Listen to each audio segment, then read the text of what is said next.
Halo sahabat pecinta alur cerita film. Ketemu lagi dengan saya Oi di Stories Channel dalam sebuah alur cerita film. Film ini bercerita tentang para teroris yang ingin balas dendam kepada seorang polisi bernama Kakui yang diperankan oleh Jackie Chan. Karena menurut mereka, polisi itu telah banyak menimbulkan kerugian atas bisnis mereka. Lalu mereka menculik dan menyandra kekasihnya. Bagaimana aksi Kakui dalam upayanya untuk menyelamatkan kekasihnya? Sebelum lanjut, silakan tekan tombol subscribe-nya terlebih dahulu. Cekidot action. Di awal film, seorang polisi lalu lintas mengejar rombongan mobil truk yang ugal-ugalan. Seorang sopir protes karena dia ditilang. Polisi itu membuka kacamatanya. Ternyata dia adalah Kakui, polisi yang sangat ditakuti oleh para penjahat. Kakui dipindah tugaskan menjadi polisi lalu lintas karena aksi sebelumnya banyak menimbulkan kerugian bagi pihak kepolisian. Scene berpindah ke sebuah tempat kecelakaan. Kakui dengan sigap mengatur lalu lintas, tapi ceweknya, si Mei, mendatanginya sambil menggodanya. Lalu ada seseorang yang membuka kaca mobil sambil mentertawakan Kakui. Ternyata orang itu adalah penjahat yang Kakui tangkap sebelumnya. Dia dibebaskan karena sakit yang dia derita. Setelah mentertawai Kakui, orang itu pun pergi. Melihat hal itu, atasan Kakui dan rekan-rekannya mendatanginya. Di sana atasannya mengizinkan Kakui membawa senjata saat di luar tugas. Pada suatu malam, setelah malam mingguan bersama kekasihnya, Kakui mengantar kekasihnya pulang ke rumahnya. Lalu penjahat yang tadi siang datang lagi dan kembali mengejek Kakui. Ceweknya masuk ke rumah dan mengambil seember air. Niatnya ingin menyiram penjahat itu dengan air. Setelah merasa tepat sasaran di atas kepala penjahat, kekasih Kakui menyiramkan air itu.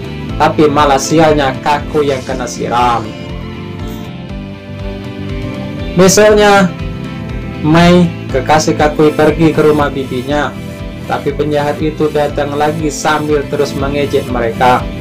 Karena kesal, bibi Mei dan Mei menghajar penjahat itu. Penjahat itu balik menyerang dan menampar Mei lalu pergi. Melihat pipi mulus kekasihnya, Mei bonyok. Kakui pergi mendatangi para penjahat itu. Jiwa muda Kakui kembali bangkit dan dia menghajar mereka semua.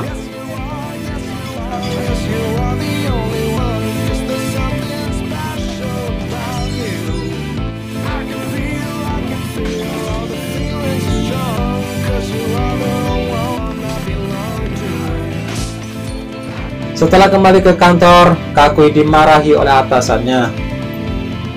Saat keluar, Kakui bertemu dengan penjahat itu yang sedang marah-marah.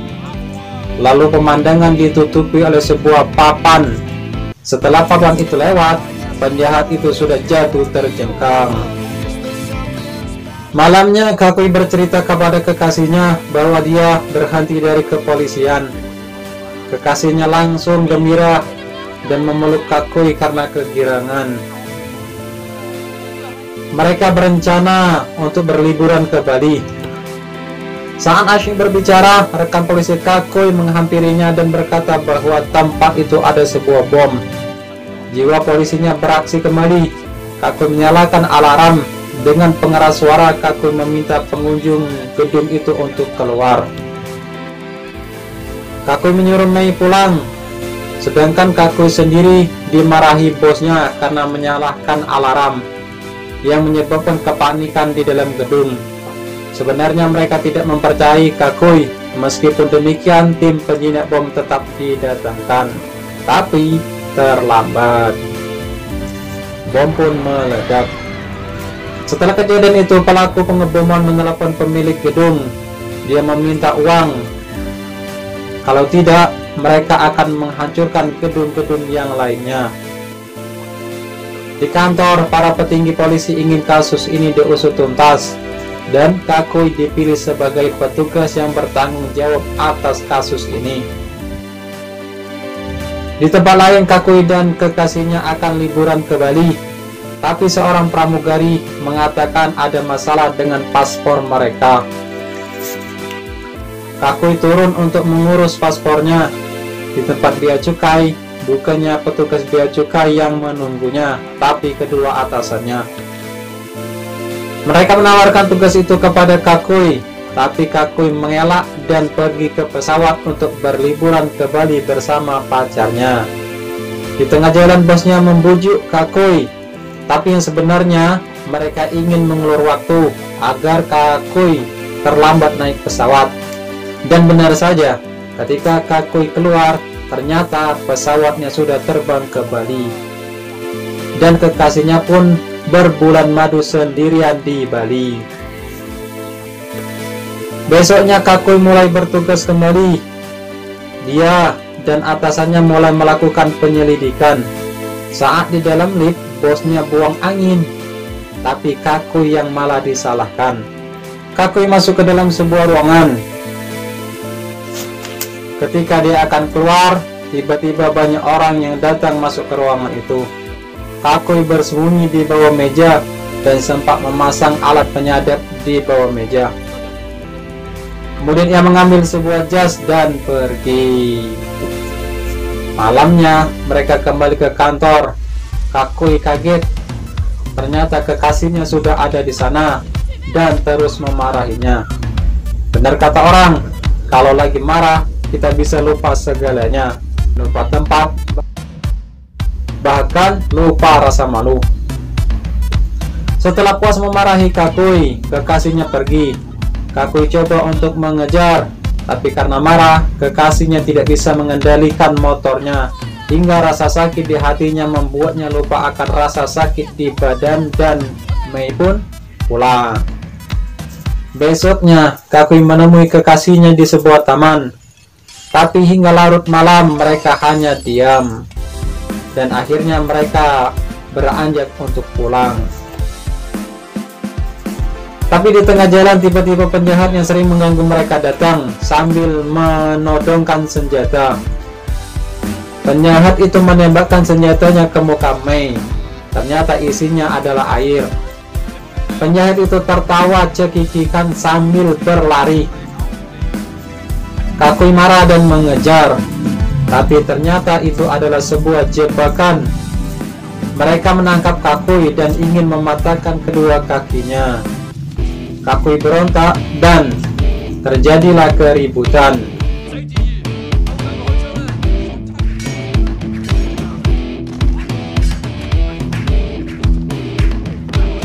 Inilah adegan yang paling disukai dari aktor Jackie Chan. Selalu ada adegan komedi di dalam setiap aksi-aksinya.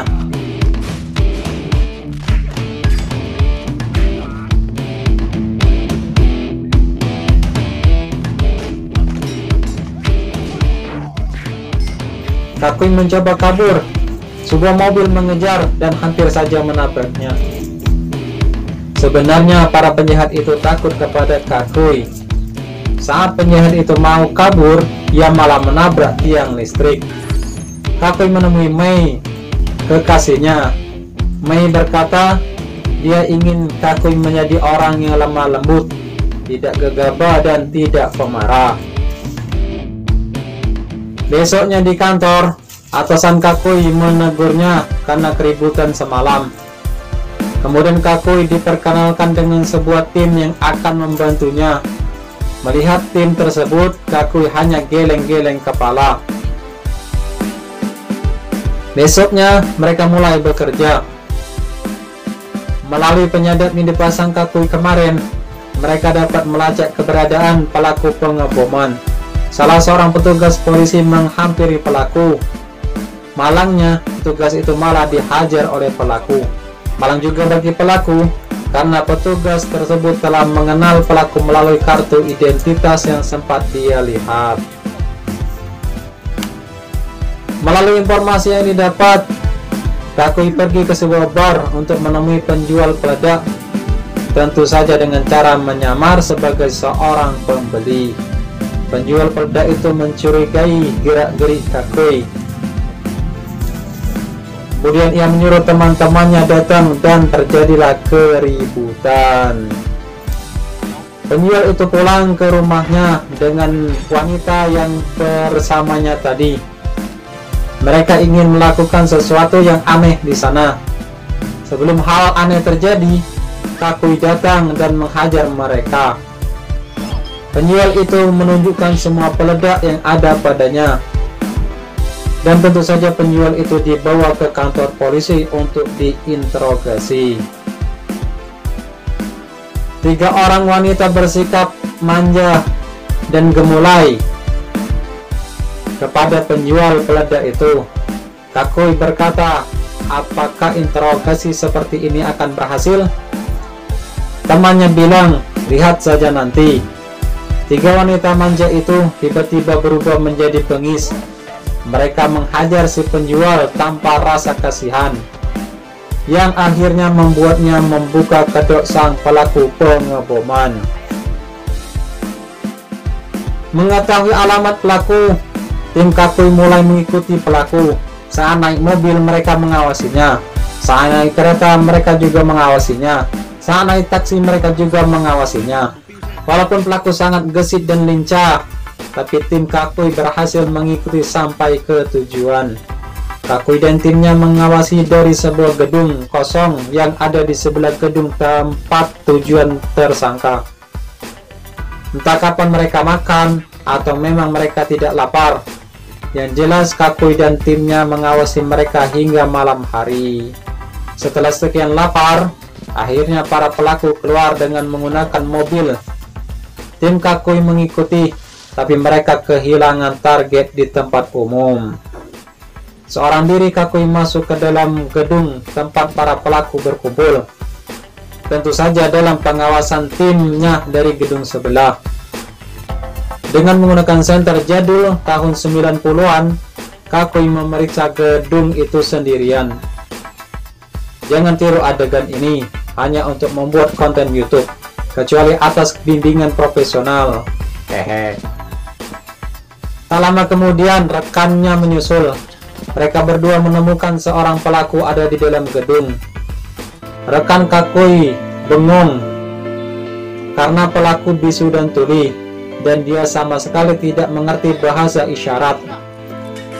Sebuah mobil mainan datang ke arah Kakui dan pelaku meledakkan dinamit dan kemudian menghajar rekan Kakui dan kemudian kabur. Kakui dan rekannya coba mengejar, tapi orang itu telah menghilang. Itulah resiko masuk ke gedung kosong malam hari. Cerita selanjutnya, para pelaku marah karena aksi Kakui dan timnya semalam. Paginya mereka menelepon dan berkata, tepat jam 12 siang mereka akan beraksi. Tentu saja hal itu membuat sibuk para petugas keamanan. Di tempat lain, pelaku mendatangi si penjual peledak yang telah dibebaskan. Mereka menyuruh si penjual peledak meletakkan koper ke kantor polisi. Tak disangka, di saat seperti itu Mei datang menemui Kakui dan memberikan sebuah surat. Tidak lama kemudian si penjual masuk ke kantor polisi dan kobaran si jago merah melahap tempat tersebut.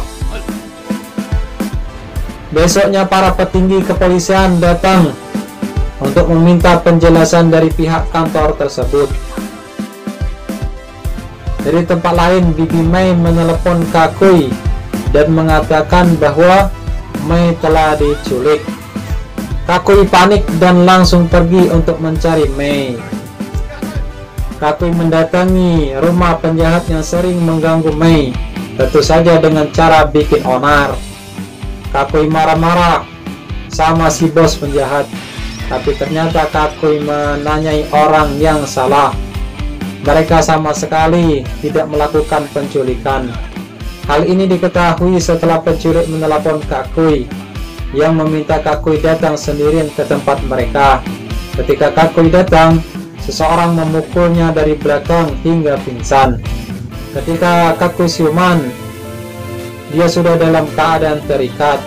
Ternyata Mei juga ada di sana dan dalam keadaan terikat. Para teroris itu menggeledah dompet Kakui dan mereka menemukan surat yang ditulis oleh Mei untuk Kakui. Para teroris itu membaca isi surat tersebut. Ternyata isinya adalah ungkapan isi hati Mei yang kecewa dengan Kakui, yang lebih mementingkan pekerjaan daripada dirinya. Mei menangis, Kakui pun menangis, karena Mei memutuskan untuk mengakhiri hubungan mereka. Para teroris itu mulai menyiksa Kakui, tapi Kakui cukup kuat untuk menghadapi penderitaan tersebut. Kemudian mereka menyiksa Mei, yang akhirnya membuat Kakui menyerah dan mau mengambilkan uang tebusan yang diinginkan oleh para teroris tersebut. Setelah berpamitan, Kakui pergi untuk mengambil uang tebusan. Kakui datang dengan tergesa-gesa. Rekan-rekannya coba untuk menghentikannya. Kakui masuk ke tempat uang tebusan berada. Ternyata bosnya juga berada di sana. Kakui mengambil uang tersebut. Bosnya coba menghentikannya. Kakui membuka bajunya. Ternyata para teroris itu telah memasangkan dinamit di tubuh Kakui. Kakui berkata, jika 10 menit dia tidak kembali, maka dinamitnya akan meledak. Mereka pun membiarkan Kakui pergi. Kakui memberi isyarat kepada para teroris untuk tancap gas. Para teroris ke kiri dan Kakui ke kanan, memasuki sebuah terowongan bawah tanah. Para teroris tersebut sempat menunggu Kakui. Kemudian mereka pergi karena yakin Kakui akan datang untuk menyelamatkan pacarnya. Dengan menggunakan tang yang dia ambil di tempat uang tebusan tadi, Kakui mencoba melepaskan dinamit yang ada di tubuhnya. Setelah berhasil melepaskan dinamit tersebut, dengan kaki berjalan, Kakui pergi menemui para teroris untuk menyelamatkan sang pujaan hati. Di tempat itu hanya dijaga satu orang. Kakui menghajar orang itu, tapi Mei sudah tidak ada. Kemudian teroris tersebut membawa Kakui ke tempat rekan-rekannya bersembunyi. Setelah melepaskan ikatan Mei, Kakui menasihati dan menyarankan agar para teroris itu menyerahkan diri.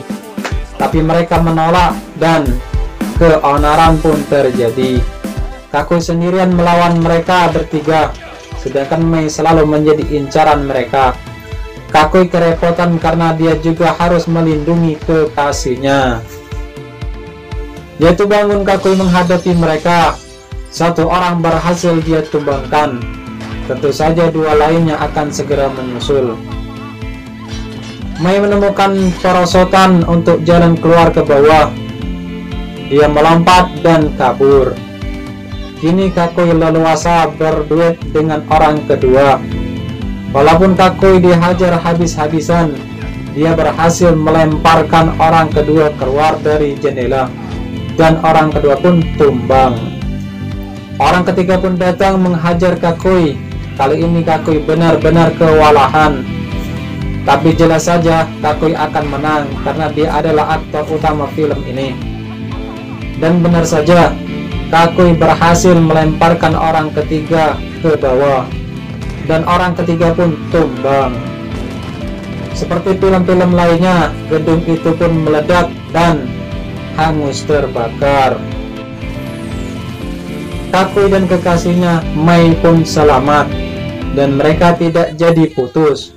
Dan mereka coba untuk saling mengakui, dan filmnya pun tamat. Ending yang membingungkan. Saya Oing pamit undur diri. Terima kasih telah menonton video ini hingga selesai. Satu pelajaran kita ambil dari film ini adalah tidak mudah untuk membuat sebuah alur cerita film. Akhir kata, semoga yang menonton dan yang ditonton selalu mendapatkan petunjuk dari Tuhan Yang Maha Esa. Amin.